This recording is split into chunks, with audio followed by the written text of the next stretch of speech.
नमस्कार, स्वराज एक्सप्रेस में आप सभी का बहुत स्वागत है। मैं हूं आपके साथ प्रियंका गुप्ता। बुलेटिन की शुरुआत करते हैं। गणतंत्र दिवस पर आसमान में दिखे सुखोई राफेल के परफॉर्मेंस और वहीं पहली बार ट्राई सर्विस कंटिजेंट को महिला अफसरों ने लीड किया। देश आज अपना 75वां गणतंत्र दिवस मना रहा है। सबसे पहले प्रधानमंत्री नरेंद्र मोदी वॉर मेमोरियल पहुंचे और शहीदों को श्रद्धांजलि दी। मोदी जी ने 2 मिनट का मौन रखा। इसके बाद वे गणतंत्र दिवस की परेड में शामिल होने के लिए कर्तव्य पथ पहुंचे। उधर राष्ट्रपति द्रौपदी मुर्मू और फ्रांस के प्रेसिडेंट इमैनुएल मैक्रों बग्घी में कर्तव्य पथ पहुंचे। 1984 के बाद पहली बार कोई राष्ट्रपति गणतंत्र दिवस कार्यक्रम के लिए बग्घी से पहुंचा। वहीं राष्ट्रपति द्रौपदी मुर्मू ने दूसरी बार राजपथ पर तिरंगा फहराया। 13,000 स्पेशल गेस्ट भी पहुंचे। इस बार गणतंत्र दिवस की थीम विकसित भारत और भारत लोकतंत्र की मातृका जननी है। परेड का आगाज 100 महिला म्यूजिशियन ने शंख, नगाड़े और दूसरे पारंपरिक वाद्य यंत्रों के साथ किया। 100 महिलाओं ने अपने पारंपरिक पहनावे में लोक नृत्य किया। फ्लाई पास्ट में एयरफोर्स के 51 एयरक्राफ्ट ने हिस्सा लिया। इनमें 29 fighter plane, 7 transport aircraft, 9 helicopter और 1 हेरिटेज एयरक्राफ्ट थे। फ्लाई पास्ट में पहली बार फ्रांसीसी आर्मी के राफेल भी शामिल हुए। Special desk, Swaraj express.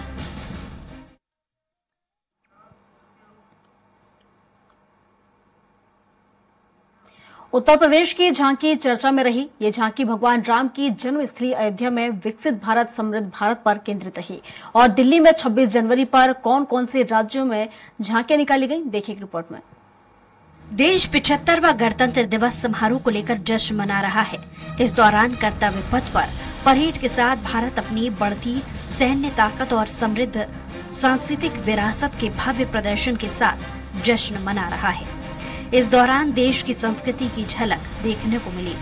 Madhya Pradesh की झांकी में कल्याणकारी योजनाओं के माध्यम से विकास प्रक्रिया में महिलाओं के एकीकरण की राज्य की उपलब्धि को प्रदर्शित किया गया।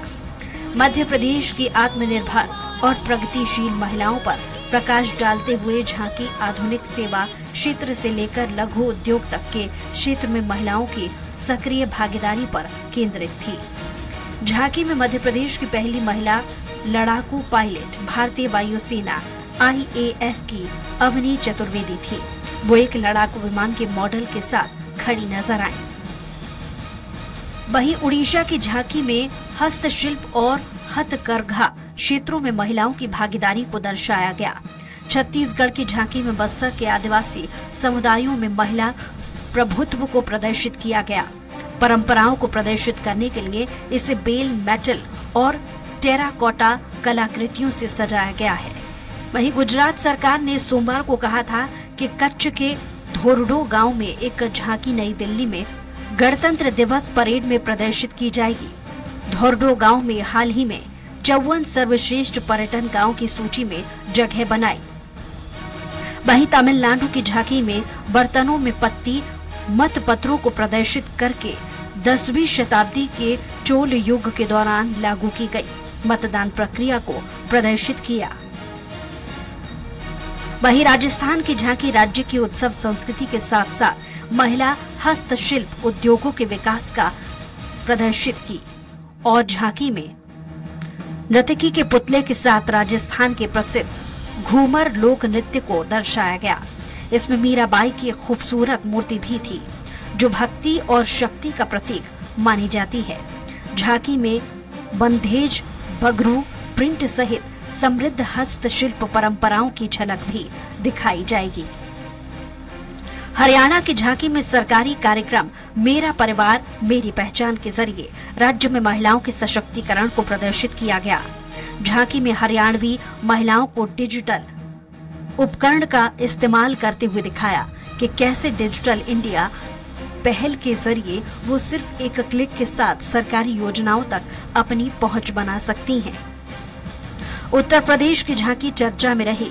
ये झांकी भगवान राम की जन्मस्थली अयोध्या विकसित भारत समृद्ध भारत पर केंद्रित रही। इसमें भगवान राम के बाल रूप को दिखाया गया। Special desk, Swaraj express. गणतंत्र दिवस भारत का एक राष्ट्रीय पर्व है जो हर साल 26 जनवरी को मनाया जाता है। इस वर्ष 2024 में भारत 75वां गणतंत्र दिवस मना रहा है। गणतंत्र दिवस भारत का एक राष्ट्रीय पर्व है जो हर साल 26 जनवरी को मनाया जाता है। इस वर्ष 2024 में भारत 75वां गणतंत्र दिवस मना रहा है। हर साल गणतंत्र दिवस के मौके पर विदेश से खास मेहमानों को आमंत्रित किया जाता है। इस साल फ्रांस के राष्ट्रपति एमैनुएल मैक्रों मुख्य अतिथि हैं। देश की राजधानी दिल्ली के कर्तव्य पथ का नजारा इस दिन बेहद खास होता है। कर्तव्य पथ पर देश की अखंडता, विविधता में एकता और सैन्य ताकत की झलक देखने को मिलती है। गणतंत्र दिवस समारोह को स्कूलों से लेकर कॉलेज और सरकारी संस्थानों में सेलिब्रेट किया जाता है।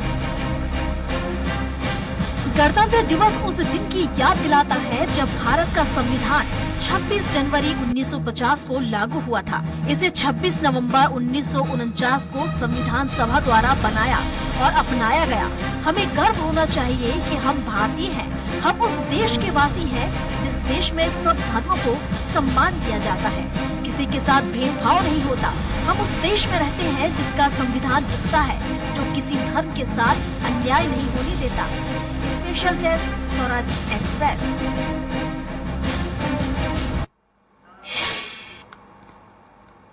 75वें गणतंत्र दिवस पर मध्य प्रदेश के मुख्यमंत्री डॉक्टर मोहन यादव ने महाकाल नगरी उज्जैन में ध्वजारोहण किया।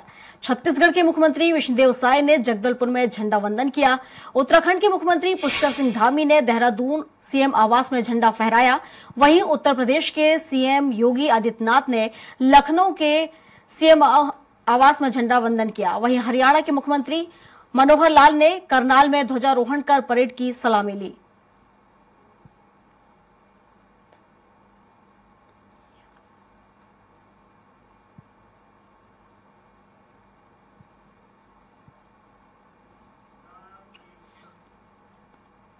इंदौर में 75वें गणतंत्र दिवस पर सीएम डॉक्टर मोहन यादव ने झंडा वंदन किया।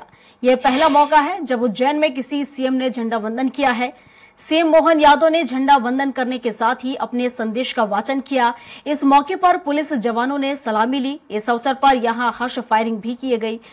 सीएम ने प्रदेशवासियों को गणतंत्र दिवस की शुभकामनाएं दी। कार्यक्रम के दौरान पुलिस अधिकारियों समेत समाज के लोगों का सम्मान किया गया। इस मौके पर कलेक्टर और पुलिस अधीक्षक मौजूद रहे। गणतंत्र भारत के अमृत महोत्सव का ये शुभागमन है। देश के जनगण में देशभक्ति के अपार उत्साह, उमंग का महासागर हिलोरे ले रहा है। राज्य सरकार की पहल पर पहली बार गणतंत्र दिवस पर उज्जैन में शामिल होकर के मैं अत्यंत गर्व और गौरव का एहसास मेरे मन में भी है और आप सबके मन में भी होगा।